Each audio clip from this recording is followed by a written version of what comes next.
నా ఇంటి గడప తొక్కడానికి కూడా అర్హత లేనివాడు నా కూతురు పడగదిలోకి వచ్చేద్దామనుకున్నాడా మీ అన్నయ్య? మీరెంత, మీ బ్రతుకెంత? ఇప్పుడు కరెక్ట్ గా మారుతున్నారు సారు. ఇదయ్యా మీ అసలు రూపం. అవునరా, వినబడుతుందా చౌటు నా కొడక? నేను చెప్పానని తెలుసు కదా, ఎందుకు ఆపడారా నన్ను? ఇది తెలియగానే మిమ్మల్ని సంపేద్దామని బయలుదేరాను సారు. కానీ అనుకోకుండా మిమ్మల్ని లారీ గుద్దేసింది.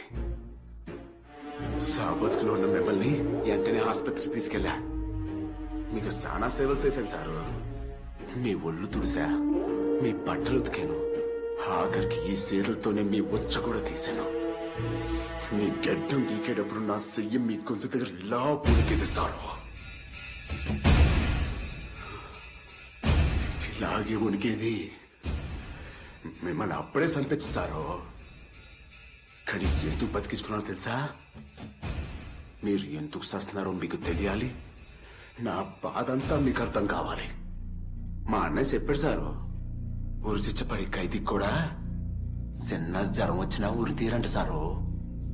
వాడికి బ్రతుకు మీద ఆశ కలిగినప్పుడు, పూర్తి ఆరోగ్యంగా ఉన్నప్పుడే ఊరి తీస్తారంట. చూడండి సార్, ఇప్పుడు చూడండి అయ్యా, ఎంత ఆశతో ఉన్నారు. పైగా ఇప్పుడు మినిస్టర్ కూడా అయిపోదాం అనుకుంటున్నారు. ఇప్పుడు సంప్రదాయ న్యాయం కదా సారు. ఆగండి,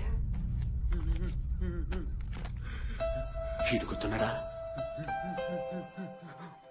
మా అన్నయ్య రంగస్థల వాస్తవ్యుడైన చెల్లిపోయిన కుమార్ బాబుని మీరు చంపినందుకు గాను వీడి తమ్ముడు చెల్లిపోయిన శెట్టిబాబు మిమ్మల్ని చంపుతున్నాడు.